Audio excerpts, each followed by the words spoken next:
손혜원 의원은 오늘 하루 종일 적극적인 해명에 나섰습니다. 하지만 여전히 의문이 많죠. 지금부터 하나하나 따져보도록 하겠습니다. 자, 강동훈 기자. 예. 손 의원은 문화재를 너무너무 사랑해서 그렇게 한 건데 투기 의혹을 받게 돼서 억울하다 이런 거죠. 맞습니다. 그런데 왜 본인 이름으로는 집을 사지 않았습니까? 그러니까 손혜원 의원은요, 이 본인의 재산이 더 이상 증식되는 것을 바라지 않았기 때문에 이 직접 건물을 매입하지 않은 것이라고 밝혔습니다. 본인의 재산이 증식되는 것을 바라지 않았다. 그런데 이걸 반대로 해석을 하면 재산이 증식될 것으로 예상했다. 이렇게 말한 것처럼 들리기도 하네요. 예, 그렇게 볼 수도 있죠.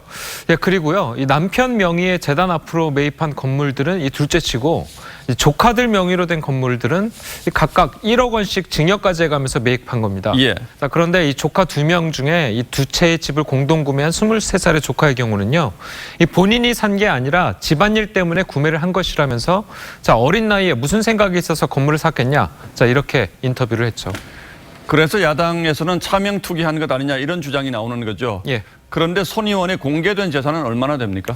국회에서 지난해 3월 공개한 것을 보면요, 이 손 의원의 재산은 20대 국회의원 평균보다 10억 원가량이 많은 53억 4,848만 원이었죠. 예. 자, 그중에 토지 재산 총액은 10억 3,870만 원, 그리고 건물 재산 총액은 18억 1,032만 원이었습니다.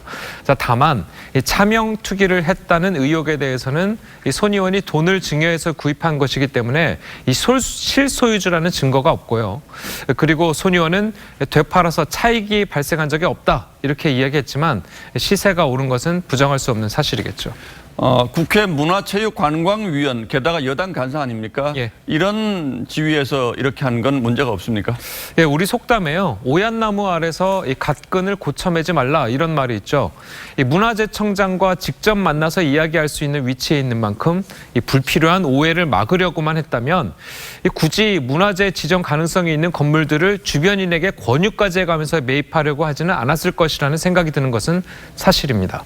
자, 게다가 이 엄연히 공직자윤리법에는 이해충돌 방지 의무라고 해가지고 이 공직을 이용해서 사적 이익을 추구하거나 또 재직 중에 취득한 정보를 사적으로 이용할 수 없도록 이렇게 돼 있기도 하고요.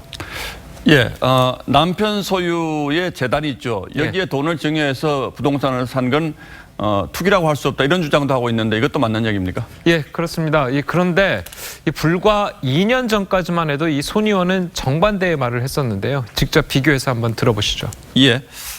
재단으로 돼 있는 건물이나 그 모든 자산은 다시 제가 되돌려 가져올 수가 없습니다. 팔 수도 알겠습니다. 없고. 이게 어떻게 투기입니까? 장기적으로 박근혜 대통령 임기 동안에 계속 재벌들한테 돈을 받아내려면 뭔가 재단이라는 것을 하나 만들어서 돈을 빼내가는 방법을 만들어야 되는 게 아닌가라는 생각이 전 정부 국정농단 사태 때는 미르재단과 K스포츠재단을 두고 돈을 빼내가려는 목적으로 만든 재단이라고 규정해놓고 예. 이 정작 배우자의 재단에 대해서는 재단의 돈과 건물을 다시 가져올 수 없다. 자, 이렇게 얘기하는 것은 논리적으로 모순되는 거 아니냐 이런 의문이 드는 것도 사실입니다. 예, 그렇군요. 잘 알겠습니다.